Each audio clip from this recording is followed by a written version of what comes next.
News 18 প্রাইমে আপনাদের সঙ্গে রয়েছে আমি তমশ্রী। শুরুতেই যে খবরের দিকে নজর রাখবো, রাজ্যপালের নতুন প্রস্তাবেও জটিলতা। রাজভবনে শপথ চেয়ে চিঠি রাজ্যপাল সিভি আনন্দ বোসের। দুই বিধায়কের শপথ চিঠি রাজ্যপাল সিভি আনন্দ বোসের। রাজ্যপালের নতুন প্রস্তাবেও জটিলতা। This has been a unilateral decision. Sir vote लेने जा रहे हैं सर, टीएमसी का कहना है कि स्पीकर किया के सुरेश के कैंडिडेचर को लेकर।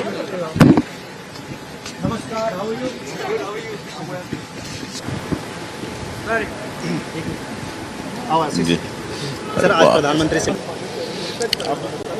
आज माननीय प्रधानमंत्री जी एवं माननीय गृह मंत्री जी से मुलाकात किए हैं और छत्तीसगढ़ की परिस्थिति से उनको अवगत कराए हैं।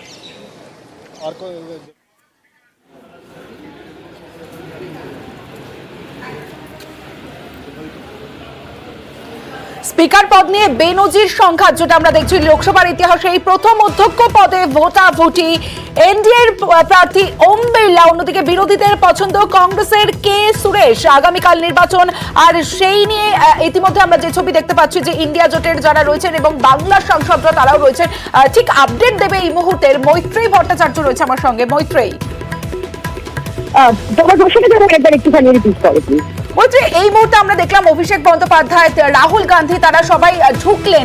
এই মুহূর্তের আপডেটটা একটু জানবো তোমার কাছে। দেখো, আর কিছুক্ষণ সময়ের মধ্যে কিন্তু এখনো পর্যন্ত যেটা আমরা জানতে পারছি যে রাহুল গান্ধী, অভিষেক বন্দ্যোপাধ্যায় এবং রাজ্যের যে সমস্ত তৃণমূলের সাংসদরা রয়েছেন তারা ইতিমধ্যেই পৌঁছে গিয়েছেন লোকসভা কক্ষে এবং আর কিছুক্ষণ সময়ের মধ্যেই তাদের শপথ গ্রহণ শুরু হবে। এবং ইতিমধ্যেই রাহুল গান্ধী এবং অভিষেক বন্দ্যোপাধ্যায়, যখন রাহুল গান্ধী প্রবেশ করছেন এবং সেই সময় তৃণমূলের সাংসদরা দাঁড়িয়েছিলেন, অভিষেক বন্দ্যোপাধ্যায়কে দেখে তিনি একেবারে দুজনের মধ্যে কথা হয় এবং সেখানে তিনি জিজ্ঞেস করেন হাই হাউ আর ইউ।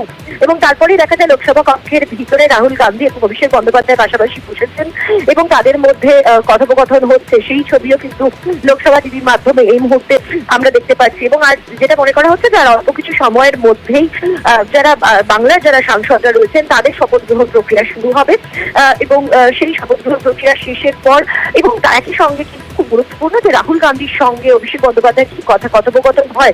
তার কারণ এখনো পর্যন্ত ইন্ডিয়া জোটের তরফ থেকে কে স্পিকার পর্যন্ত তৃণমূল কংগ্রেসের তরফ থেকে সুস্পষ্টভাবে বলা হয়নি। ফলে সেই জায়গায় দাঁড়িয়ে যেটা মনে করা হচ্ছে যে এই বৈঠকের পর এবং শপথ গ্রহণের পর সেই অবস্থানও স্পষ্ট করবে তৃণমূল। মৈত্রী, তুমি সঙ্গে থাকো, আমি আসছি তোমার কাছে। অভিষেক বন্দ্যোপাধ্যায় যখন লোকসভা কক্ষে ঢুকলেন তখন ঠিক কি জানিয়েছেন শুনবো। कॉन्टैक्ट नहीं किया के सुरेश के कैंडिडेचर को लेकर। नमस्कार, how are you? Sir please.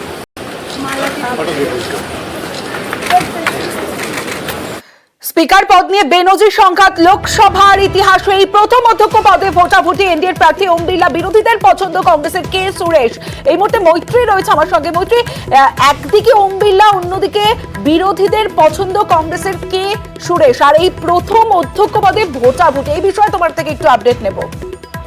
দেখো, এই অধ্যক্ষ পদে ভোটাভুটির যে পরিস্থিতি দেখা যাচ্ছে এবং বিরোধীরা তাদের যে অবস্থান, যে তারা যে এক মুহূর্ত পর্যন্ত তারা জমি ছাড়তে তারা একেবারেই নারাজ, সেই পরিস্থিতি কিন্তু সেটা কিন্তু আজকে প্রকাশ্যে এসে গেছে। এবং একই সঙ্গে যখন দেখা যায় যে এনডিএর তরফ থেকে সর্বসম্মতভাবে যখন ওম বিড়লার নাম প্রকাশ করা হচ্ছে এবং তাকে তিনি যখন নমিনেশন দিতে যান তার পরপরই কিন্তু দেখা যায় যে কে সুরেশ ইন্ডিয়া ব্লকের স্পিকার প্রার্থী হিসেবে তার নমিনেশন দেওয়া হয়। ফলে সবকিছু কিন্তু এই মুহূর্তে নির্ভর করবে আগামীকালের ভোটাভুটির উপর। যদিও একদিকে বিরোধীরা তারা যেটা বলছেন যেটা তাদের জন্য উইন উইন সিচুয়েশন, একদিকে তারা যে যখন এই বার্তাটা এনডিএ সরকারকে দিয়ে দিলেন যে তারা কোনোভাবেই সমস্ত সিদ্ধান্ত একভাবে তারা মেনে নেবেন না এবং সেক্ষেত্রে তাদের তরফ থেকে বিরোধিতা থাকবে সে স্পিকার পদে নির্বাচনই হোক বা অন্য কোনো পদক্ষেপ। ফলে সেই জায়গায় দাঁড়িয়ে তারা তাদের অবস্থান যেরকম একদিকে ক্লিয়ার করলেন এবং একই সঙ্গে কিন্তু তাদের এই আশাটাও রয়েছে যে এনডিএ সরকারের জোটে থাকা সাংসদদের তাদের ভোট চলে আসে স্পিকারের জন্য, অর্থাৎ তাদের বাছাই করা স্পিকারের জন্য। ফলে সেক্ষেত্রে দাঁড়িয়েও কিন্তু ইকুয়েশন অনেকটাই বদলে যাবে।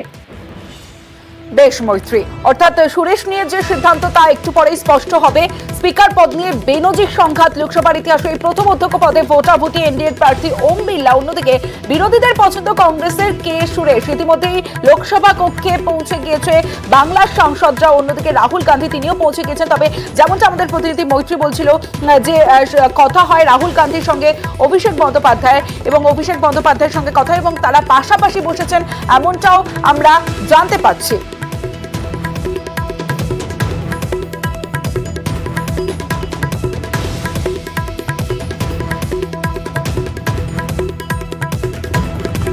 Person of the party, and I have to abide by the party discipline. Contact किया था कांग्रेस ने, आरोप है कि कांग्रेस ने कांटेक्ट किया। लेकिन अभी तक कोई जवाब नहीं आया कोई है। कांटेक्ट नहीं किया है, कोई बातचीत नहीं हुआ है, and unfortunately this has been a unilateral decision.